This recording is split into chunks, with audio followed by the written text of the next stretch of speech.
So here's a question from Malatoor. He asks, how does the way you play influence your design preferences and how to balance that with player expectations? Example, more systems and story and not finishing the game's main story. So the reason he asked this is because we were just talking about Starfield and Bethesda games in general, including my personal playstyle, which is usually to engage in some of the more interesting systems in a Bethesda game and play those like they're the actual game and kind of ignore the main story. Like, I've just built my crowning achievement starship in Starfield, and I just don't feel the need to continue. I am playing through the rest of the main story because I'm curious about it, and I've heard their approach to New Game Plus is pretty interesting. No spoilers, please. But that's kind of all I'm doing, because once I had my ship, and because the shipbuilding system was what I engaged with, once I had my ship, I had won the game. And the same thing happened with Skyrim. I was really interested in collecting the ingredients and crafting armor, and once I had my full suit of like dragon scale armor or whatever it was called, I was done with the game and I stopped playing. In Fallout 4, I never completed the main quest because all I was interested in was building settlements. And once I had sort of like built several settlements and felt really proud of the ones I built, I was done with the game. And so Malatoor's kind of asking, like, because I'm that kind of player, and it actually really does fundamentally alter the way I experience other people's games and the kinds of games that I play, how does that affect the way I design games as a game developer? So I would say the thing that it's done, in my particular case, is that it's not that I design the games that I work on differently because of my playstyle. It's rather I sought out a job that lined up with the stuff that I was interested in. So I spent the first 11 years of my career working on games that are not the kind of game that I played. I worked on kids games, like based on kids movies, things like Over the Hedge, and and we did another couple, like Samurai Jack: The Shadow of Aku. I made an embarrassing Kung Fu Panda 2 game. By the way, I don't know if you can hear the soundtrack behind me. I'm about to play a horror game. That's why you're hearing all this weird music. Anyway, when I was working on those games, they were not the kind of game that I would play, and so I would always try to put myself in the shoes of an actual member of the audience, and just the question of what I was interested in as a player was way less important. Like, I would just sort of say, I would put myself in the frame of mind of somebody who was here to enjoy this game on its own merits, and I would design a game for that audience, and I would play test the game, trying to think of it from that perspective. And you do have to do that even if you're working on a game that is just right up your own alley. There's still usually a diverse audience for the game of a lot of different types of players, and you have to try to keep all of those experiences in mind and sometimes put yourself in their shoes mentally in order to play a game from their perspective, or at least imagine the game from their perspective.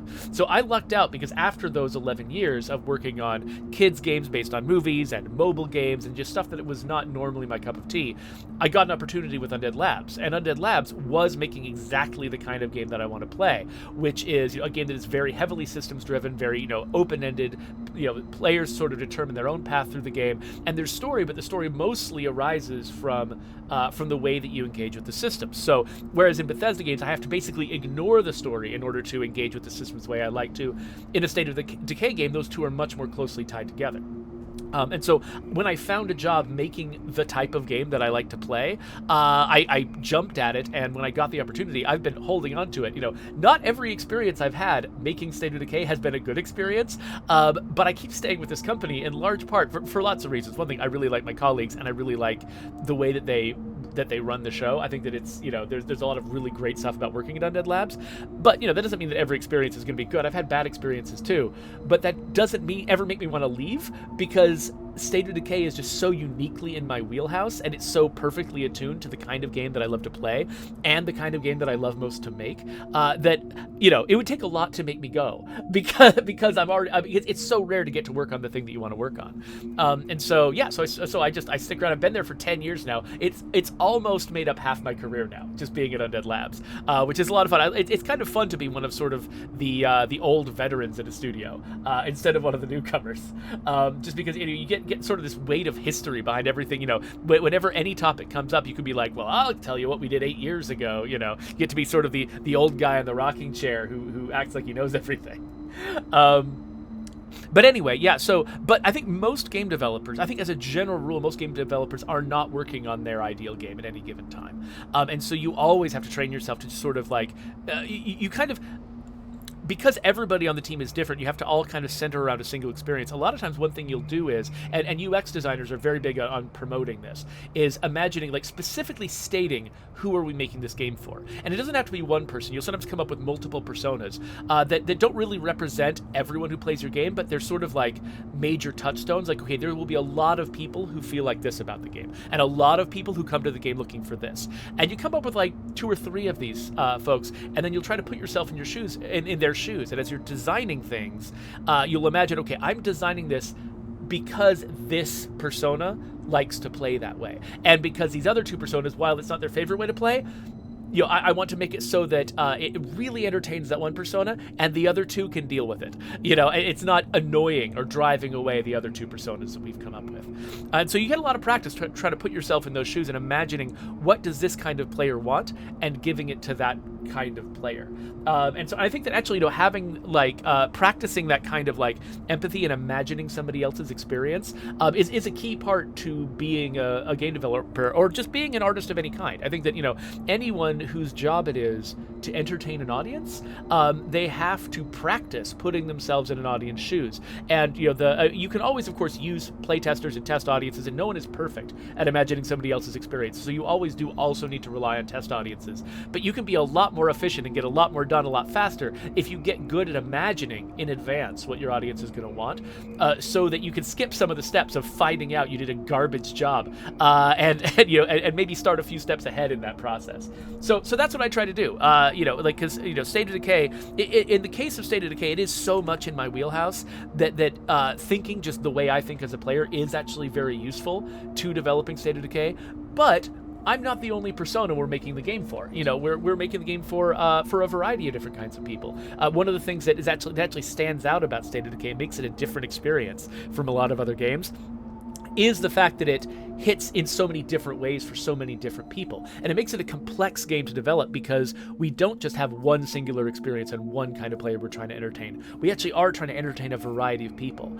And so that means that I do have to think a lot about the different personas, because there's people out there who, for instance, play like completionists, and they want to see every piece of lore that the game has to offer, which is not usually my style. You see me skipping over lore all the time. Like, I like checking off boxes, but I'm not really trying to dig that deep into the world unless it's a particularly rare and exceptional world that really captures my attention, like, say, Control by Remedy.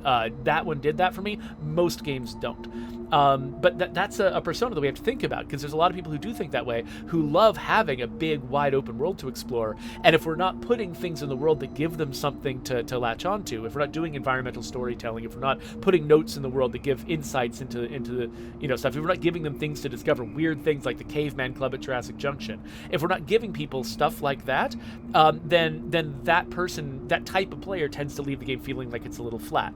And similarly, if you have very sort of narrative focused players, there's a lot in State of Decay 2 that kind of falls flat for narrative focused players, and that was one of the reasons why we worked on Heartland and Homecoming, was to try to hedge up that side of our audience. But those were both experiences that exist kind of on the side, or at least in designated places in the game. The overall narrative experience isn't that strong, and so that's something we have to think about. Trying to sort of basically continue to do a really good job at entertaining the core audience that already loves our game just for its merits, trying to strengthen that experience for them, while also extending it out and pushing the boundaries out a little bit, and fixing some of the little cracks and holes that make it difficult for other players to be entertained by it. It's the interesting challenge that we take on, continuing to work on a franchise like this. It's such an oddball game. So Coalition in the chat is just saying that he's the one who recommended the game I'm about to play, the one that's contributing the soundtrack. And he's just like, man, I love this soundtrack. So I hope you're enjoying it too, and I hope it isn't sort of weirdly coloring this discussion, having this sort of creepy, ominous music in the background. I promise, I'm not about to reveal something ominous. That's not why it's there. It just happens to be on in the background. Anyway, malatoor, I hope that answers your question. At least, the experience of actually trying to put yourself in another player's shoes is not something that's easy to describe, but it is sort of a skill that you need to develop. And because it's a hard thing to describe, we try to put together, processes, things like defining personas, to make it easier, and also to make it easier for everyone on the team to get on the same page about what we're making and for who. Anyway, I guess if we do make this into a proper video, it should have an end screen. So let's just do one of those, and then I guess we'll dive into this horror game. I'll put a link to it over here so you can see what the heck was going on.